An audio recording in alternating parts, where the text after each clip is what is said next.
UCC या uniform civil code ये एक ऐसा आइडिया है जो इंडिया को इक्वल भी बना सकता है और कंट्रोवर्सी भी क्रिएट कर सकता है। लेकिन सवाल ये है कि यूसीसी एक्चुअली में है क्या। अगर आसान भाषा में समझा जाए तो यूनिफॉर्म सिविल कोड का मतलब है सबके लिए एक कानून, चाहे धर्म कोई भी हो। मैरिज, डिवोर्स और इनहेरिटेंस सबके लिए रूल सेम होंगे।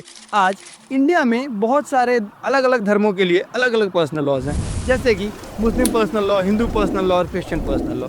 यूसीसी इन सबको रिप्लेस करेगा। अगर इतिहास के पन्ने पलटे जाए तो यूसीसी कोई नया आइडिया नहीं है दोस्तों। गोवा में जब पुर्तगालियों का शासन हुआ करता था तब वहाँ पोर्चुगीज सिविल कोड का सिस्टम था, जो कि आज भी एक तरह का प्रैक्टिकल और लिव्ड एग्जाम्पल है यूसीसी का। और तो और ये 1948 में हमारे कॉन्स्टिट्यूशन बनाते वक्त कॉन्स्टिट्यूएंट असेंबली डिबेट्स में भी इसका डिस्कशन किया गया था।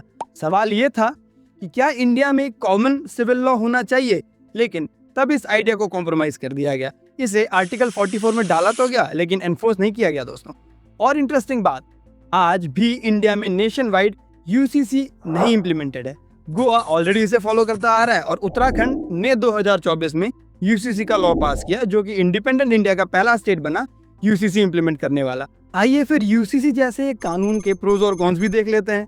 इसे एक दोधारी तलवार की तरह कहा जा सकता है, जहां पर इसके प्रोज में equality before law, gender justice, one nation one law ये आते हैं, लेकिन इसके क्रिटिक्स कहते हैं कि इससे कल्चरल आइडेंटिटी का लॉस होता है, रिलीजियस फ्रीडम का इश्यू होता है और इंडिया जैसे डाइवर्स कंट्री में वन लॉ काम ही नहीं कर सकता। अब ये इतना डिबेटेबल क्यों है और इतना चर्चित क्यों है आजकल, इसे समझते हैं। अभी रिसेंटली आसाम के सीएम डॉक्टर हिमंत बिस्वा शर्मा ने टिप्पणी की कि अगर हम जीत के आते हैं तो आसाम में हम यूसीसी इंप्लीमेंट कराएंगे।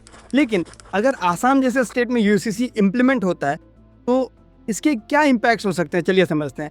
आसाम एक सिंपल स्टेट नहीं है दोस्तों। यहाँ पे बहुत सारे ट्राइबल क्लैंस हैं, एथनिक ग्रुप्स हैं और कई सारे एरियाज में 6 शेड्यूल फॉलो होता है, जैसे कार्बी आंगलोंग हो गया, दिमा हासा हो गया और बीटीआर हो गया। तो जहाँ पर ये लोग अपने कस्टमरी लॉज को प्रैक्टिस करते हैं। अगर यूसीसी इंप्लीमेंट होता है तो यहाँ गड़बड़ी तो है दोस्तों। अब ये गड़बड़ी क्यों है इसे समझते हैं। यहाँ कुछ बेनिफिट्स मिल सकते हैं, जैसे कि लीगल क्लैरिटी होगी, जहाँ पर सबके लिए मैरिज डिवोर्स राइट सेम होंगे और वुमेन राइट्स को एम्पावर किया जाएगा। तो इसके रिस्क भी हैं, चलिए रिस्क बता देते हैं आपको। जैसे ट्राइबल आइडेंटिटी का थ्रेट होगा, कल्चरल इरोजन यानी कि इससे पॉलिटिकल टेंशंस भी क्रिएट होंगे। तो आसाम में यूसीसी सिर्फ एक लॉ नहीं होगा दोस्तों, ये एक सोशल एक्सपेरिमेंट होगा। So what does UCC brings to Assam? Well, it certainly brings the debate of equality versus identity.